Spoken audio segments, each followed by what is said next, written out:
성경 말씀 보겠습니다. 누가복음 13장 6절부터 9절까지. 누가복음 13장 6절부터 9절까지.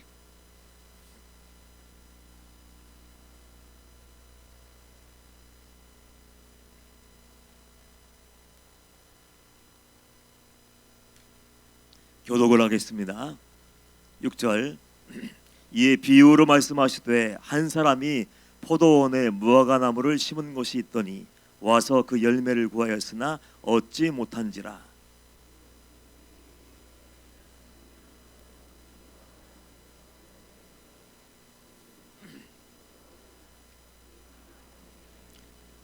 대답하여 이르되 주인이여 금년에도 그대로 두소서. 내가 두릅하고 거름을 주리니 이후에 만일 열매가 열면 좋거니와 그렇지 않으면 찍어버리소서 하였다 하시니라. 아멘. 할렐루야. 이 시간도 주님이 함께 하시고 주님이 말씀하시는 그 은혜의 시간 되기를 축복합니다. 오늘 본문 말씀은 한 사람이 포도원에 무화과나무를 심었어요. 무화과나무를 심어놓고 열매를 구하였지만 3년이 지나도록 열매를 얻지 못했습니다. 얼마나 화가 났을까요? 좋은 땅에다 심었을 거 아닙니까?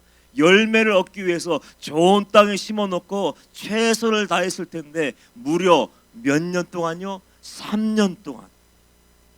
3년 동안 와서 때마다 와서 열매가 있을까? 거룩의 열매가 있나? 회개의 열매가 있나? 변화의 열매가 있나? 사랑의 열매가 있나? 정직의 열매가 있나? 열매를 두루두루 찾아보았지만 3년 동안 아무런 열매를 발견하지 못했어요. 그랬을 때 그 한 사람은 아마 화가 났나 봐요. 화가 나서 포도원지기에게 얘기하는 겁니다. 7절 말씀에 어떤 말씀이 기록되어 있습니까? 포도원지기에게 이르되 내가 3년을 와서 많이 기다렸다는 거예요. 내가 3년 동안이나 열심히 최선을 다해서 열매를 얻으려고 노력을 했는데 3년 동안 이 무화과나무에서 열매를 구하되 얻지 못했다. 그러면서 뭐라고 얘기합니까? 내가 찍어버리겠다. 이제 더 이상 참을 수가 없어. 땅만 버리고 허비하는 그 나무를 이제 방치할 수가 없어서 내가 찍어버리겠다가 얘기했을 때 8절 말씀 보면 포도원지기가 이렇게 얘기합니다. 대답하여 이르되 주인이여 금년에도 그대로 주소서. 내가 두릅하고 거름을 주리니 이후에 만일 열매가 열면 좋거니와 그렇지 않으면 찍어버리소서 하였다 하시니라. 한 해만 더 참아달라고 얘기합니다. 이 본문의 핵심이 무엇입니까? 하나님은 모든 사람들이 구원받기를 원하셔요. 모든 백성들이 구원받기 위해서 천년을 하루같이 인내하시며, 여러분 하나님을 먼저 찾지 않았어요. 우리는 하나님을 먼저 찾지 않았고 믿음을 갖지 않았는데 그럼에도 불구하고 우리를 건져보기 위해서 포도원과 같은 그 방주교회로 여러분들 부르셔서 이 자리에 심어 놓으신 거예요. 그런데 열매를 맺지 못한다.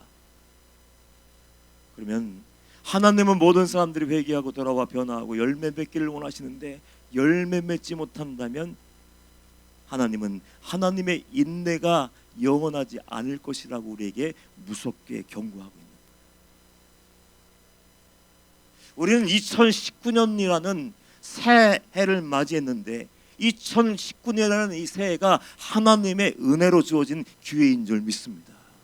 이것이 하나님이 내게 허락해 주신 너무나도 소중한 또 하나 새로운 한 해라면요, 우리는 하나님 앞에서 결단할 수 있어야 돼요.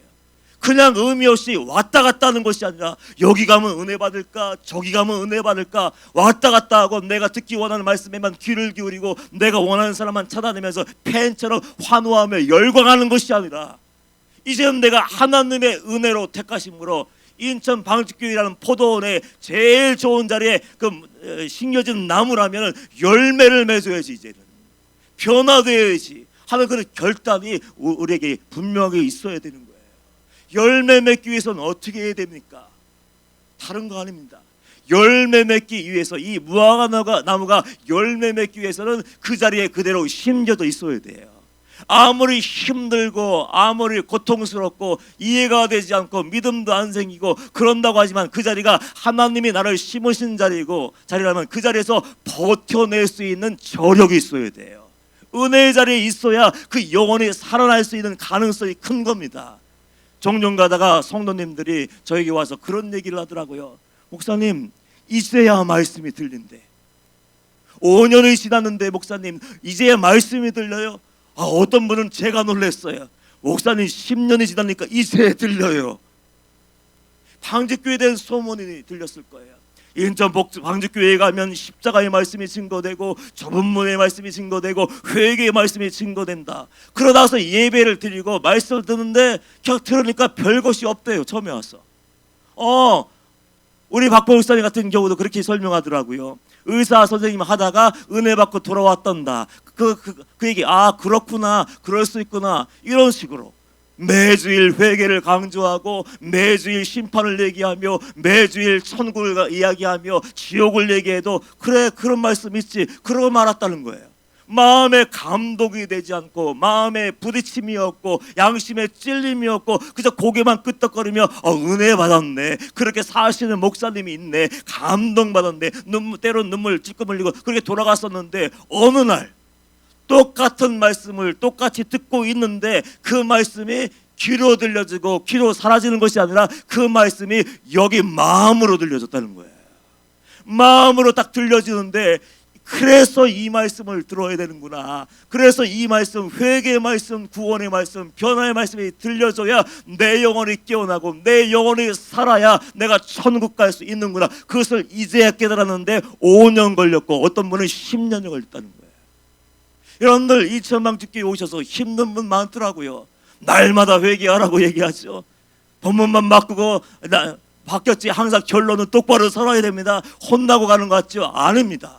혼내는 것이 아니에요. 여러분 힘들게 하는 것이 아니에요. 만약에 우리가 회개하지 않은 부분, 죄가 있다면 그 죄를 방치하면은 그 죄 때문에 우리가 지옥에 갈 수 있는 거 아닙니까? 그래서 지옥에 가지 않기 위해서 그 영혼들 살려내기 위해서 계속해서 얘기하는 거예요. 여러분 그 은혜의 자리에 계속 힘들어도 머물러 있기를 축원합니다. 믿음이 안 생겨요? 믿음 달라고 얘기하십시오. 하나님께 믿음 달라고 기도하십시오. 그럼 말씀이 들려지고 깨달을 수 있게 해달라고 마음의 문을 열어달라고 부르짖어 기도하기를 축복합니다. 은혜의 자리에 있을 때 말씀이 어느 순간에 딱 들려질 때 말씀이 마음을 터치하고 심령을 딱 깨고 영혼의 문을 활짝 열 때 그 말씀 듣고 한 영혼 한 영혼이 살아나는 거예요. 저 다락방에 올라가서도 많은 그런 경험을 합니다. 은퇴하신 원로 목사님이 있었는데 그분이 목요차례가 끝난 다음에 저를 찾아왔어요. 제가 예전에 목요차례에서 지방에서 올라왔을 때는 예배 끝나고 산에 올라가서 산기도 했거든요. 근데 한 산에가 아무도 찾을 수 없는 곳이라고 생각하고 그 자리에 가서 딱 무릎 꿇고 앉아서 기도하는데 자꾸만 이상한 소리가 나요. 처음에는 사람이 여기 올 수 없는 곳인데 부스럭부스럭 소리가 나는 거예요. 이상하다고. 그래서 사단이 공격하나 별 생각 다 하는 거죠. 그래서 기도하고 있는데 갑자기 목사님 하는 거예요. 눈을 떠봤더니 왜 나이가 지긋히 드신 그분이 제 얼굴과 얼굴 맞대서 이렇게 얘기하는데 제가 얼마나 놀랐는지 몰라요. 제가 한번 얘기해드렸죠. 깜짝 놀랐어요. 그때 알게 된 것이 뭐라고요? 세상에서 가장 무서운 것이 사람이라고. 사람이었어요. 그때 그분이 그러는 거예요. 내가 평생 목회를 하면서 회개 말씀을 안 들었겠냐? 내가 믿음에 대해서, 구원에 대해서, 십자가에 대해서, 천국과 지옥에 대해서 내가 증거를 안 했겠냐? 수많은 말씀을 증거하고 선포했는데 오늘 이 자리에 와서 다락방에 가서 말씀을 듣는데 그 회개 말씀이 전해질 때 그 말씀이 화살이 되어서 내 마음속에 딱 꽂혔다. 갑자기 말씀이 나에게 날아오더니 내 심령 속에 딱 꽂히는 순간 하나님이 말씀하셨는지 내 마음에서 음성이 들려왔는데 이건 너를 위한 말씀이야. 하늘에 눈물이 샘이 터져버렸는데 눈물이 주르륵 흘러나오고 그래 맞아. 이 말씀이 나를 위한 말씀이고 나는 회개해야 되고 예수 그리스도의 십자가가 나를 위한 십자가였어. 그래서 오늘 내가 구원받은 날이라고 하면서 목사님 감사합니다. 은퇴하신 원로 목사님이 아들 같은 목사의 손을 붙잡고 감사합니다 얘기하기 위해서 그 자리에 올라오신 거예요. 중요한 것이 뭡니까? 여러분을 살리고 여러분들이 올 한 해 열매 맺기를 원한다면요, 있어야 할 자리에 있어야 되는 거예요. 하나님이 함께 하시고, 특별히 방주교회가 성령님 인도하신 교회고, 십자가의 복음 예수 이름을 높이는 그 말씀의 증거된다면 양심이 찔리고 고통스럽고 부담스럽고 한 번 구원이 영원한 구원이라고 생각하나 할지라도 내 영혼을 살리려고 한다면 그 자리에 계속해서 머물러야 되는 거예요. 그때 영혼이 살아나는 거 아닙니까? 포도원에 심겨진 무화과나무가 나 열매 맺기 싫어하고서 제발로 나간다면 누가 돌봐요? 열매를 맺을 수 없는 거 아닙니까? 그래서 열매 맺기를 원한다면, 여러분들이 결단하셨다면 하나님의 구원의 말씀이 나를 쪼개고 내 영혼을 살려내고 건져낼 때까지 하나님의 말씀 어떻게 해요? 듣고 또 들을 수 있어야 돼요. 그 자리에 머무르는 거예요. 그 두 번째가 있습니다. 그냥 머물러 있는 것이 중요하고, 인전방주교에 나온 것은 여러분들 축복할 일이지만 중요한 것이 있습니다. 앉아만 있으면 안 되는 거예요. 내가 해야 될 건 해야 되지 않습니까? 하나님은 부르시고 은혜 부어지기를 원하지만 내가 그릇을 준비하지 않으면 아무런 열매도 맺을 수 없는 거 아니에요. 그래서 가만히 저는 생각해 봤습니다. 나무가 좋은 나무가 되고 튼실한 과실을 맺기 위해서는 어떻게 해야 되는가? 여러분, 가지를 쳐야 되지 않습니까? 가지를.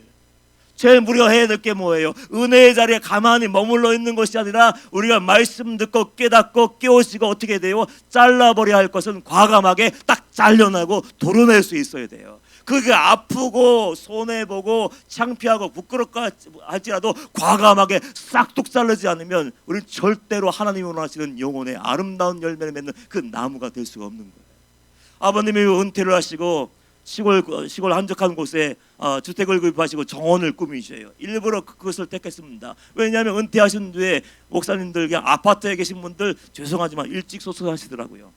가만히 앉아있다가 그냥 돌아가시는 것 같길래, 아버님 불편하셔도 시골에 살면서 나무를 키우시고 이것도 키우시고 하셔야 됩니다. 그래서 시골에 집을 장만해서 아버님이 거기서 정원을 갖고 있었는데, 어느 날 갔더니 나무 가지를 치기 하고 있는데 잘라서는 안 될 가지 같은데 그 잘라버리는 거예요.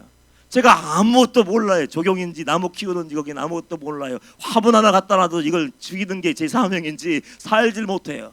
그러니까 아무것도 모르는데 아버님은 참 잘하셨어요. 근데 제 눈으로 보기에는 지식이 없으니까, 아버님 왜 이 가지를 다 잘랐어요? 제가 보기에는 나무를요 대머리 만들어 놓은 거와 똑같았어요.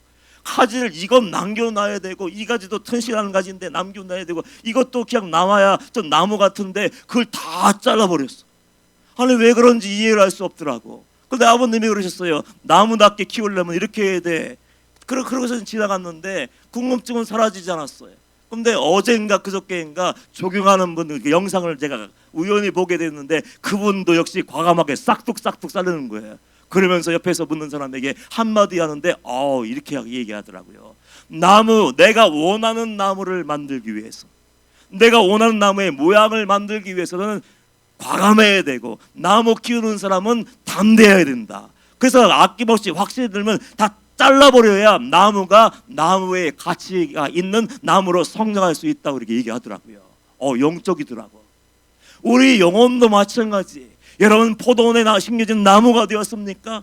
여러분을 축복합니다. 그 나무가 열매를 맺기 원하고 하나님이 원하시는 아름다운 하나님의 영상을 만들어가고 아름다운 사랑의 열매를 주렁주렁 맺기 위해서는요, 하나님이 원하지 않는 영혼의 벌레가 잔뜩 끼어있는 과지를 과감하게 말씀의 검을 가지고 가위를 가지고 싹둑 잘라낼 수 있어야 돼요. 그 자르지 않으면 안 되지 않습니까? 여러분 영혼의 나무에 붙어있는 장가지가 무엇입니까? 여러분 영혼을 처먹는 영혼의 벌레가 뭐예요? 별거 아니에요. 다 알고 있는 것입니다. 여러분 마음과 생각, 마음을 어떤 거 먹느냐에 따라서 여러분의 영혼의 나무는 살 수도 있고 죽을 수도 있어요. 성경을 가만히 읽어보세요. 예수님이 12지 됐던 가룟유다의 마음에 어떤 마음이 들었습니까? 예수를 팔려는 마음, 돈에 대한 탐욕의 마음이 가득 차버렸어요. 그 마음을 빼서 던져버려야 되는데 예수님의 제자의 삶을 살고 천국 백성의 삶을 살기를 원한다면 그 탐욕적인 마음, 헛된 생각과 마음을 다 뽑아내리고 잘라버려야 되는데, 그걸 잘라버리지 않고 마음에 딱 품고 있을 때 사단이 가론 유대가 딱 들어가 버리고 장악해버리고 결국은 예수를 은삼십에 팔아버리는 비극적인 그 종말을 맞이하게 됐잖아요. 아무것도 아닌 것 같지만요, 부정적인 마음들, 부정적인 생각. 여러분, 사울을 보십시오. 한번 초대왕이었던, 이스라엘의 초대왕이었던 사울하고 한번 생각해 보십시오. 사울이 망하게 된 그 결정적인 것이 무엇이었습니까? 시기심이었어요. 질투심이었어요. 내가 왕인데 백성들이 골리앗을 물리치고 난 다음에 사울은 천천히고 다윗은 만만이고 막 노래를 부르니까 그것이 그냥 백성들 사이에서 조용히 들려지고 말았으면 괜찮을 텐데 왕에게 와서 얘기했을 거예요. 왕이시여, 큰일 났습니다. 충성한다고 얘기하는 거예요. 지금 백성들이 다 다윗에게로 돌아가고 다 등을 돌려버리고 왕 옆에는 이제 아무것도 안 남을 겁니다. 사람들이 사울은 천천히고 다윗은 만만히 하고 지금 그 찬양하고 있는데 이거 그냥 두면 안 됩니다. 그 한 가지 마음과 생각이 딱 마음에 꽂혔을 때 그 시기심을 딱 빼버리고, 다윗은 하나님의 기름 부으신 하나님의 사람이야 하고 인정하고 다윗 통해서 이 나라가 견고해 줄 거야. 그러면서 대범하게 바다같이 넓은 마음, 예수 그리스도의 마음을 품고 그렇게 반응했다면 사울하고는 칭송받는 왕이 되었을 거예요. 그런데 어떻게 했습니까? 사람들 한마디에 막 분노가 일어나는 거예요. 사람들 한마디에 질투심이 막 부글부글 뜨는 거예요. 결국 어떻게 했습니까? 기회가 있을 때마다 창으로 던져 죽이려고 하고, 다윗이 어디 있다고 얘기하면 찾아다니면서 그렇게 인생을 허비하다가 결국은 하나님께 버림받아서 비극적인 종말을 맞이하고 역사의 뒤안길로 사라져버리지 않았습니까?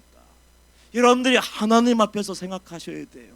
깊이 생각할 수 있어야 돼요. 내가 포도원에 심겨진, 인천 방주교에 심겨진 하나님의 심으신 영적인 그 무화과 나무라면 내가 무화과 나무에서의 사명을 온전히 감당하기 위해서, 열매 맺기 위해서, 거룩한 사람 되기 위해서 무엇을 해야 될 것인지를 깊이 생각하고 결단할 수 있어야 됩니다. 결단하지 않으면 아무것도 안 돼요. 저는요, 종종마다 좀 안타까운 생각이 들어요. 왜 성도들이 예배 드리면서 성경 말씀 읽으면서 큐티 한다고 얘기하는데 왜 깊이 생각을 하지 않는가? 왜 하나님이 성경 말씀에 이런 말씀을 써놓으셨고 왜 하나님이 이 시간을 통해서 이 말씀을 내게 증거해 주시는지 그걸 깊이 생각하지 않아요. 하나님의 말씀이 진리고 결론이라면 그 말씀을 생명처럼 여기고 그 말씀을 붙잡고 살아야 되지 않습니까? 그런데 아무 생각도 하지 않아요. 세상에서 성공하려고도 지금 많은 생각을 하지 않습니까? 저는 빌 게이츠를 잘 몰라요. 근데 세계 제1위 부자라고 얘기하더라고요. 지금은 2위인지 모르겠어요. 가장 세계에서 제일 많은 돈을 가지고 있는 그 빌 게이츠의 책을 읽다 보니까 이런 내용이 있더라고요. 빌 게이츠는 한 해를 딱 지나고 난 다음에 새해를 시작하게 되면요, 아무도 만날 수 없는, 아무도 찾을 수 없는 그 한적한 숲속으로 들어간대요. 때로는 헬리콥터도 동원해서 아무도 찾아올 수 없는 오두막에 딱 들어간 거예요. 일주일이건 한 달이건 음식을 준비하고 거기서 딱 들어가서 모든 걸 차단한대요. 세상의 잡소리를 다 차단하고 핸드폰도 끄고 뭐 미디어도 다 꺼버리고 한 가지에 몰두한대요. 올해 내가 우리 회사가 이만큼 수익을 얻었고 이렇게 했는데 새해에는 어떻게 할 것인가? 이 돈을 어떻게 사용할 것인가? 그럼 나는 2019년도 한 해가 새롭게 나에게 주어졌는데 올해 내가 어떤 삶을 살고 무엇을 위해 살 것인가를 한 달 내내 혹은 한 달 내내 결론이 낼 때까지 또 생각하면 돼요. 그런 열정이 우리에게 있어야 되는 거 아니에요? 하나님의 말씀 속에서 보화를 발견하고 천국을 발견하고 천국을 얻고 내가 거듭난 자의 삶을 살고 사랑의 열매를 맺기를 원한다면 그 마음을 가지고, 동일한 마음을 가지고 하나님께 올인을 해서 말씀 속으로 파고 들어가서 하나님이 내게 요구하시는 것이 무엇인가? 구원받은 하나님의 사람은 어떻게 살아야 되는가? 거듭난 백성들은 어떤 열매를 맺어야 되는가? 계속 깊이 생각해야 되는데 그걸 생각을 하지 않는 거예요. 생각을 하지 않는다는 것은 은혜 받으러 나왔지만은 은혜와 관계없는 삶을 산다는 것을 증거하지 않습니까? 거듭나기를 원하지만 거듭남을 원하지 않아요. 회개를 원하지만 회개를 원하지 않는 것과 똑같습니다. 은혜 받았다면 그 다음에 무엇이 있어야 돼요?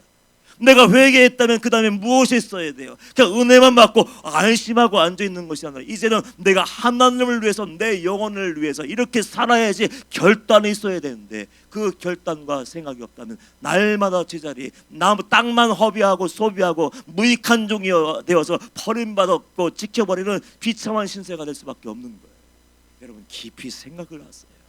왜 하나님이 나를 불러주셨나?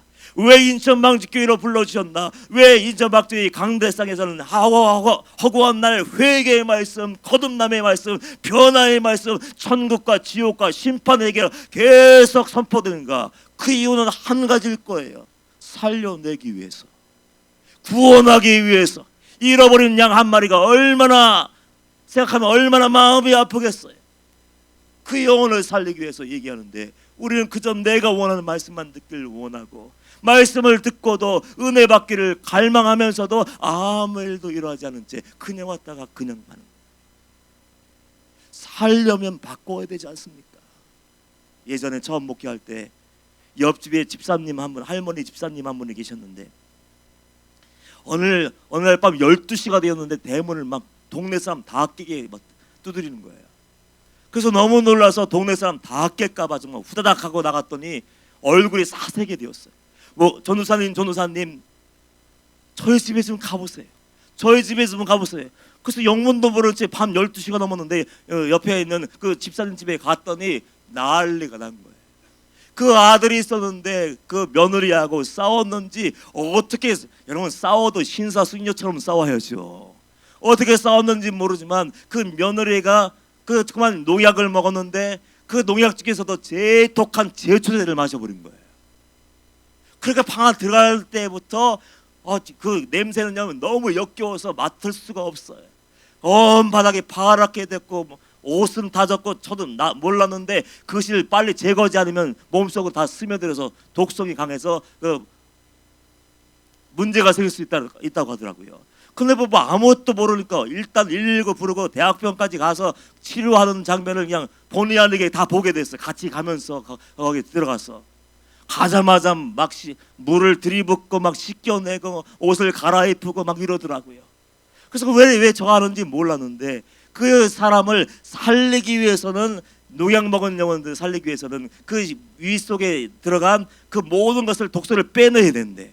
그래서 물을 계속 붓고 또 빼내고, 계속 붓고 빼내고, 계속 붓고 빼내고 해서 결국 그 영혼을 살려냈어요. 후유증이 있어서 치료를 받긴 했지만 결국 목숨은 건져냈어요. 그분이 살기 위해서는 어떻게 해야 되겠습니까? 내 속에 들어간 내 살을 태우고 죽여버리는 그 제초제, 농약의 독한 성분을 다 빼어내야 되었어요. 그처럼 우리도 마찬가지예요.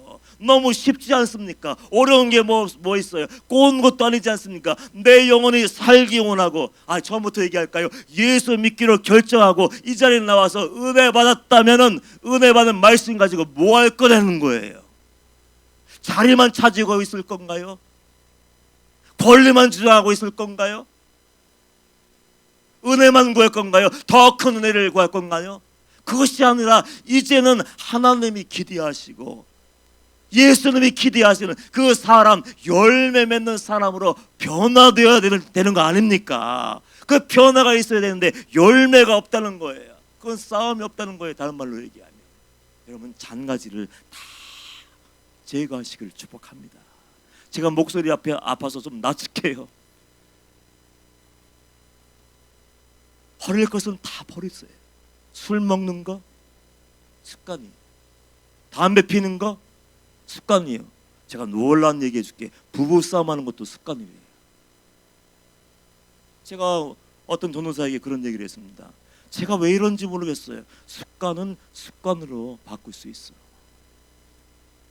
그 습관을 하나님을 위해서 바꾸면 되는 거 아니에요? 하나님은 뭘 기뻐하실까? 내가 하나님을 위해서 어떤 일을 할까 생각하면서 이제 주님을 위해 사는 거예요. 나를 위해서 살았던 모든 삶을 다 청산해버리고 이제는 날 구원하신 예수를 안다면 주님의 영광을 위해서 나를 드리는 거 아닙니까? 그래서 제가 하는 거예요. 습관은 습관으로 바꾸는 거예요. 옛날에 어떤 청년의 이야기를 들은 적이 있습니다.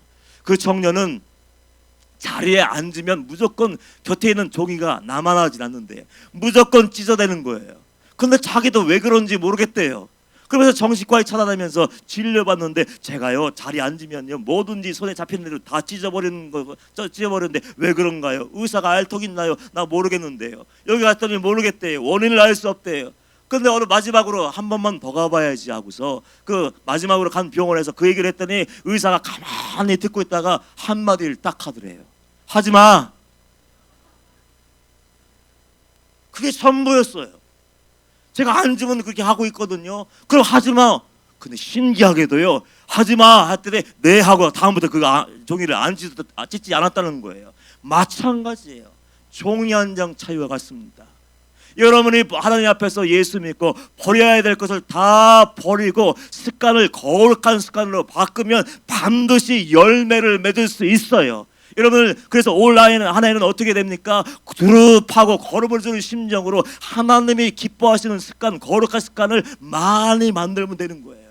예배 자리에 한 번 더 나오세요. 일주일에 한 번밖에 시간을 낼 수 없었지만 그럼에도 불구하고 내 영적인 유익을 위해서 수요일에 한 번 나오고 난 수요일도 시간이 없으면 다락방에 금요일 날도 한 번 가고 그것도 안 되면 내가 토요일 날 저녁에 중보기도 시간이 있지 않습니까? 저녁에 7시에 나와서 기도하고 습관이에요. 하나님께 나가 예배하는 습관. 그럼 나도 모르게 가는 거예요. 기도도 마찬가지예요. 말씀 있는 것도 마찬가지예요. 여러분 그냥 거룩한 습관을 들이라니까 올 한 해는 그래 결심했어. 내가 성령을 통독할 거야. 이렇게 하지 말고 구체적으로요. 내가 하루에 한 장씩은 성경을 읽어야지. 아니면 2장씩 읽어야지. 하루에 무조건 무슨 일이 있어도 내가 아침, 점심, 저녁 3장씩 성경을 읽어야지. 그래 구체적으로 세부 계획을 세우고 하루하루 해 나가다 보면 이제 말씀 믿는 것이 자연스러워지는 거예요. 기도하는 것도 자연스러워지는 거예요. 제가 주님 만나고 깜짝 놀란 적이 있어요. 주님 만나고 나서 제일 먼저 한 것이 산으로 뛰어 올라가서 기도하는 거였어요. 시간을 딱 정해내서 예를 들어서 딱 8시에 올라가서 이제 기도하기 시작했는데 나중에 한 3년쯤 기도를 했는데 그렇게 기도하다 보니까 얘기하다가도 그냥 자리에서 벌떡 일어나요. 얘기하다가도 몸이 기억하고 있는지 알아서 이제 기도회로 갈 시간이라고 시도를 해주는지 누군가 하고 대화하다가 쓱 일어나서 시계 보면 8시. 어디 가서 다른 일을 보다가 딱 가면 가야지 하고 일어서면 8시. 시계 없이도 그 시간에 무조건 그 자리로 이렇게 가더라고요. 이게 정말 몸에 배웠어요. 그게 몸에 배 정도로 말씀 있는 거 기도하는 것으로 여러분의 삶을 채우고 치유하는 것을 다 제거해버리고 하나님께 가까이 나아간다면 은혜로 결국에는 승리하게 되고 열매 맺어야 될 때 열매를 맺을 줄 믿습니다. 그런 훈련이 없고 싸움이 없으면 싸워서 이겨야 될 순간에 버틸 수 있는 힘과 저력이 없는 거예요. 얘기 하나만 하고 말씀을 마무리할게요. 제가 전목할 때 한 이웃교회에 그 집사님이 한 분이 계셨습니다. 제가 있던 지역이 아주 절이 유명해요. 절. 그래서 온 마을 사람들이 다 절에 다니고 집성촌이기 때문에 제가 살고 있던 정씨 집안이었는데 집안 어른이 절에 딱 가면요 무조건 다 가는 거예요. 그러니까 예수 믿기 어려워요. 예수 믿는다고 하면 그 순간부터 온 집안에 그 화살을 다 한 몸에 받고 핍박과 고난을 당하게 되는데 어떤 부인이 어떻게 예수를 믿게 되었는지는 잘 모르겠지만 예수를 믿게 되었는데 예수를 제대로 만났나 봐요. 그냥 어쩌다 지나가다가 한 번 듣고 호기심에 온 것이 아니라 가슴 뜨거워져서 왔다 간 게 아니라 예수님을 제대로 만났는지 예수님을 위해서 예배를 포기하지 않는 거예요. 그래서 주일날 예배에 가고 수요일날 예배에 가고 새벽 예배에 나가서 예배드리고 근데 문제가 있었습니다. 온 집안이 예수를 안 믿는 집안이에요. 그리고 그 지역은 그 특수작물 단지이기 때문에 1년 내내 하우스에서 안 나와요. 웬만하면 하우스에서 나오지 않고 그냥 1년 내내 농사짓고 캐내고 또 캐내고 심고 그런 것이 그들 일이었는데 교회에 간다? 용납이 안 되는 거예요. 남편이 얼마나 무식한지 부인이 교회 갔다면 막 때리는 거예요. 얼굴 주먹질하고 머리도 뜯어버리고 그렇게 때로는 피투성이게 되고 피멍이 들었는데도 불구하고 새벽이 되면 아무 일도 없던 듯이 교회 가서 예배드리는 거예요. 그렇게 모질게 굴어도 핍박을 해도 그 뜻을 굽히지 않고 예배를 포기하지 않으니까 남편이 전략을 바꿨습니다. 그러면 당신 교회 가는 건 허락할 테니까 이 일을 다 끝내고 가. 거기서 밤새 일해도 할 수 없는 만큼이 그 일할 분량을 맡겨요. 그러면 그 부인은 정말 밤이 새도록 일하는 거예요. 밤이 새도록 들어가서 일을 하고 새벽까지 그 일을 다 마친 다음에 그 지치고 피곤한 몸을 누이지 않고 또 세수하고 머리 감고 또 새벽 예배 가고 주일 아침에 또 예배드리며 예배드리기 시작했어요. 보십시오. 예배의 자리, 은혜의 자리를 절대로 떠나지 않았어요. 두 번째, 버려야 할 우상을 딱 버려버렸어요. 예수를 만나는 순간 우상은 나에게 아무런 소용이 없어. 우상을 딱 던져버리고 깨버리고 딱 뚫어서서 오직 말씀, 찬양 부르고 기도하며 하나님께 내 삶을 모두 드렸어요. 그러면서 매일매일 나가 예배하며 말씀과 기도로 그 은혜로 채웠어요. 그런 삶을 계속 살며 견뎌내니까 하나님이 그 삶을, 그 가정을, 그 성도님을 그냥 두시겠습니까? 어느 날 추운 겨울날 한방눈이 밤새 내린 날이 있었어요.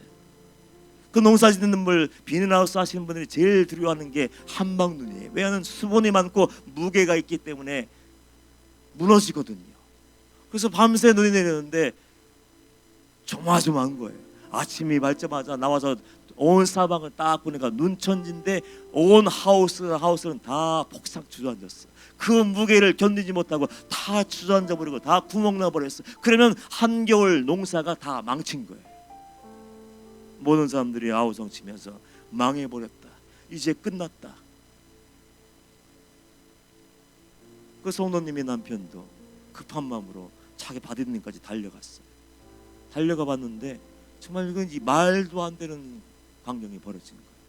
주위에 있는 모든 하우스는 그 눈의 무게를 이기지 못하고 다 주저앉았는데 그 성도님 남편이 소유한 밭에 있는 그 비닐하우스만 멀쩡하게 서 있는 거예요. 그러니까 이 남편이 충격을 받았어요. 예수 믿는다고, 교회 간다고 때리고 무시하고, 아무리 생각해도 이해가 안 되는 거예요. 어떻게 똑같은 눈이 똑같은 자리에 내렸는데 왜 나의 집만 똑같은 재료로 기초를 세우고 똑같은 비닐로 씌웠는데 왜 여기만 멀쩡할까? 그분이 스스로 남편이 결론을 내렸어요. 이거는 당신이 믿는 하나님이 진짜 하나님이다, 살아계신 하나님이다. 그러면서 아내에게 무릎 꿇고 이렇게 얘기를 했대요. 나도 당신이 믿는 하나님 믿게 해줘. 나도 당신이 믿는 예수님 믿고 구원받게 해줘. 그래서 온 가족이, 남편과 아이들까지 다 교회 가서 예수 믿고 구원받게 되었다는 얘기예요. 중요한 것이 뭐였습니까? 예수 믿기로 결단한 그날부터 피멍이 들도록 맞아도, 사람 취급을 못 받아도 은혜 자리를 떠나지 않았어요. 그럼에도 불구하고 은혜를 사모하며 은혜 자리에 가서 예배하며 말씀 듣고 기도로 채우고 훈련을 받았더니 정말 삶을 맞이해야 되는 그 상황이 됐을 때 그때 진짜의 믿음의 진정성이 드러나는 거예요. 그때 버텨내고 그때 견뎌내니까 하나님께서 그 성도님을 통해서 온 가족을 구원하게 하셨고, 두 눈으로 하나님의 살아계심을 그 눈과 비늘하우스를 통해서 보게 하셨어요. 이런 은혜가 여러분의 모든 삶의 자리에 있기를 축원합니다. 그 열매 맺기 위해서 예배의 자리를 사모하십시오. 절대로 어떤 유혹이 와도, 시련이 와도, 시험이 와도 은혜의 자리를 떠나면 절대로 안 되는 것이고, 말씀 들으면서 기도하며, 여러분 제대로 말씀 듣고 제대로 기도한 사람들은 가지치기를 할 수밖에 없어요.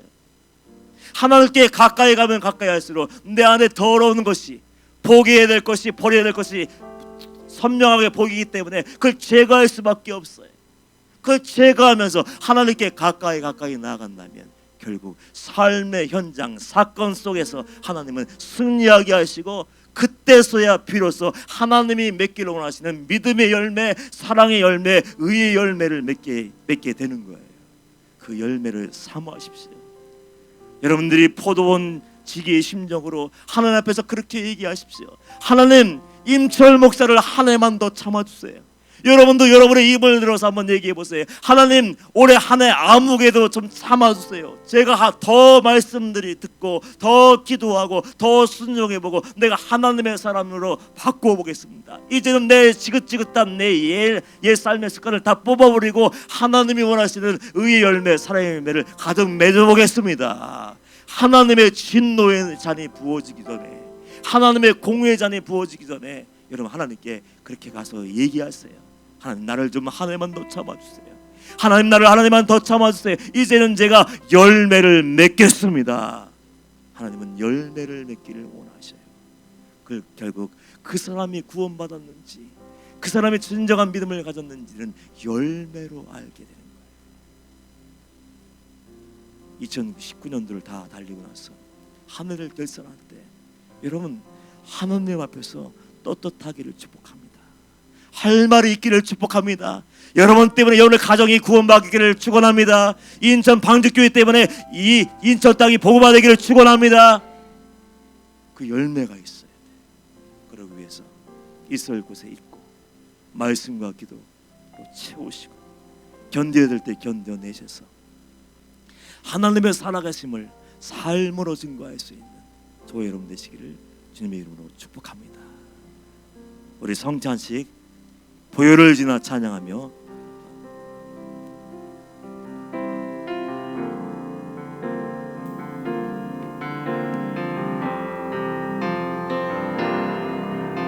보혈을 지나 하나님 품으로, 보혈을 지나 아버지 품